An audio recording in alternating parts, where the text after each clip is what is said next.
ሩታ በእናታችሁ ፊት ለወንድሜ አብርሽዬ ወንድሜ ፊት ለወንድሜ በሉ፣ ፊት ለአብርሽዬ በሉ። ወንድማችን ተሰርቋልም ተደፍሯልም። በሴት ልጅ ተደፈረ፣ ሴት ደፈረችው። ወንድሜ ወንድማችን። ሰላም ጤና ይስጥልን ቤተሰብ፣ እንዴት ናችሁ? እኔ በጣም ደህና ነኝ፣ እግዚአብሔር ይመስገን። በጣም አሳዛኝ ነገር ነው እየሰማን የምንገኘው።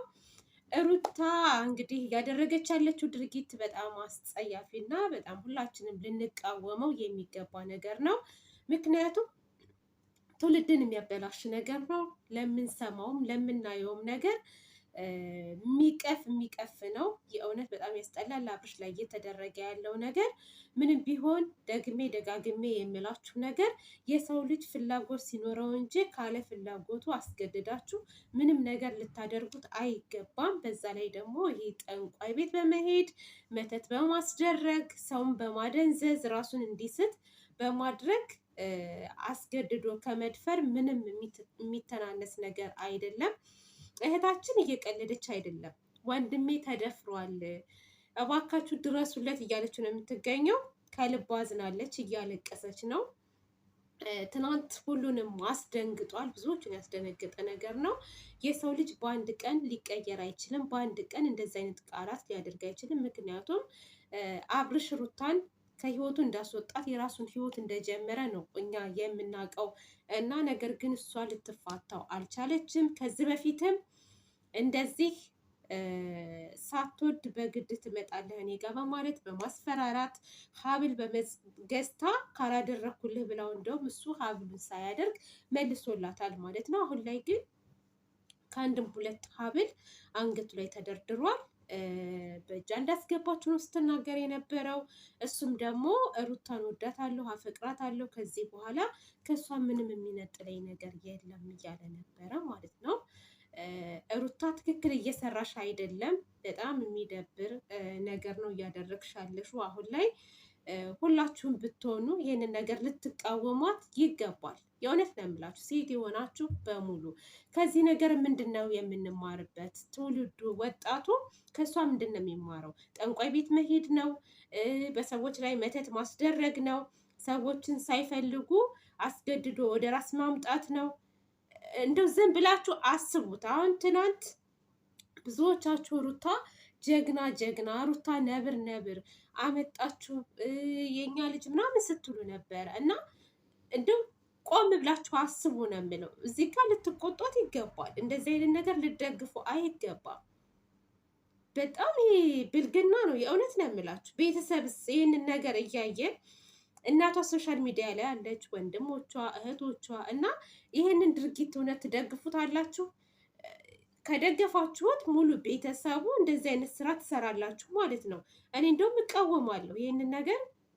ከዚህ በፊት የሩታ ቤተሰቦች ያመልካሉ በእንደዚህ አይነት ነገር ግቢያቸው ውስጥ ብዙ ነገር እየተባለ እኔ እንደውም ለምንድን ነው እንደዛ የሚሉት? ለምንድን ነው የቤተሰቧን ስም የሚያጠፉት ብዬ በጣም ስቃወም ነበር። ነገር ግን ራሷ ሩታ በአሁን ሰዓት እያሳየችን ነው ያለችው። በጥንቁልና እንደምታምን መተት እንደሚሰራ በደንብ አድርጋ እያሳየችን ነው። ላመነበት ሊሰራ ይችላል፣ የሴጣን ስራ ስለሆነ ማለት ነው። እኔ በበኩሌ ግን አላምንበት ሴጣን ስራ። ስለዚህ ሩታ እኔ አላቅም፣ ነገ እስኪ የአብርሽ ቤተሰቦች ምን እንደሚሉሽ በእንደዚህ አይነት ነገር። እውነት አብርሽን ይዘሽ ቤትሽ አስገብተሽ ሰላም ያለው ህይወት እኖራለሁ ብለሽ ታስቢያለሽ? ይሄ ነገር እኮ ከጊዜ በኋላ ሊከሽፍ ይችላል። አንቺም ላይ መጥፎ ነገር ሊያደርስብሽ ይችላል። በተለይ ደግሞ ይሄ ጠንቋይ ጋር ሄዳችሁ መተት የምታስደርጉ ሰዎች ማለት ነው፣ መልሶ ያ ነገር እናንተ ጋር ነው የሚመጣው። ህይወታችሁ ይበጠበጣል። ልትታመሙ ትችላላችሁ፣ ለሞት ልትዳረጉ ትችላላችሁ፣ ወይንም ደግሞ ደንዝዛችሁም ልትቀሩ ትችላላችሁ። ይህ ሰላማዊ ህይወት ደስተኛ ሆናችሁ የምትኖር እንዳይመስላችሁ። እና ሩታ እያደረገች ያለችው ነገር በጣም የሚያስጠላ ነገር ነው። አብርሽ እግዚአብሔር ይሆንክ ነው የምለው። አንድ ሰው ካልፈለገ ግዴታ የለበትም እኮ በቃ አልፈልግሽም ማለሽ አይደለ እንዴ? የግድ የኔ ካልሆንክ የግድ በአብርሃም ካልሆንክ በእርግጥ ከመጀመሪያም ጀምሮ እውነት ለመናገር እኔ በእናንተ ህይወት እንደውም ደስ ይለኛል ማለት ከመጀመሪያ ባብራችሁ ብትቀጥሉ ጥሩ ነው። አመጣጥሽም ያለሽበትም እስካሁን ድረስ እንዴት እንደሆነ ሁላችንም እናውቃለን። ከስር ከመሰረቱ ጀምረን የነበርንነን ስናበረታታሽ ነበር። ፍቅሯን ተቀበላት ብለን ሲቀበልሽም በጣም ተደስተን ቀለበት ፕሮግራም ሲደረግ ዱባይ ሄደሽ ስታገቢ ልጅም ሲመጣ እንደዛው። ግን አሁን እርጉዝ ከሆንሽ ጀምሮ የምታደርጊያቸው ባህሪያቶች ግን የሴጣናዊ ስራዎች እንደዛ አይነት ነገር ውስጥ ነው እየሄድሻለሽ ማለት ነው። እና እኔ የእሱ አድናቂዎች አላችሁ፣ በጣም የምወዳችሁ የማከብራችሁ ማለት ነው። እና ይህን ነገር ልትቃወሟት ይገባል። በተለይ ደግሞ ሶሻል ሚዲያ ላይ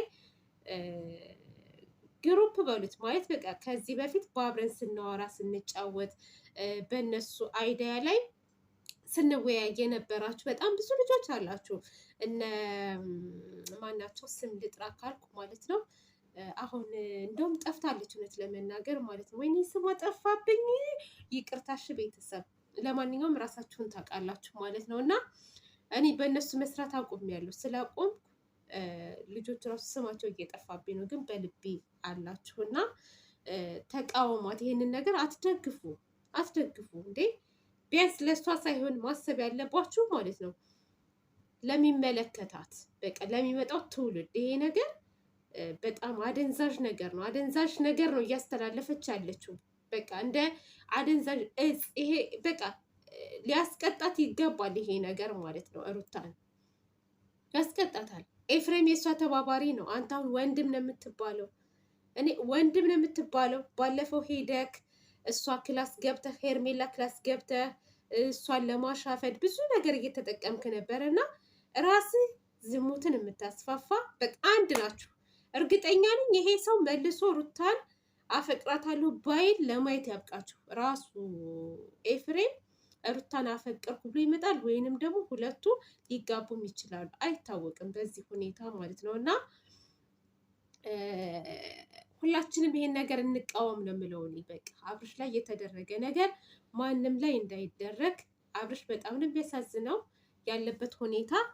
የእውነት ነው የምላችሁ፣ እኔ በበኩል ያሳዝኖኛል። ምክንያቱም የሰው ልጅ በዚህ ልክ ማደንዘዝ ጥሩ ነው ተገቢ ነው ብዬ አላስብም። በእርግጥ ነብር የሆነች እህት አለችው ቡዛ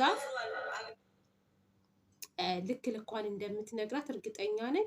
ደግሞም ወደ እምነታችሁ ቦታ ውሰዱት። የክርስትና እምነት ተከታይ አይደሉም።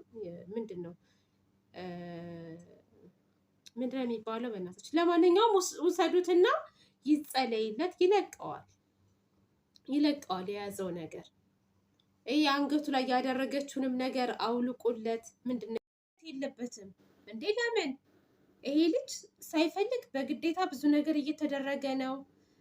ከዚህ በፊት ብዙ ነገር ደርሰውበታል። የራቁት ፎቶ ተይዞበታል።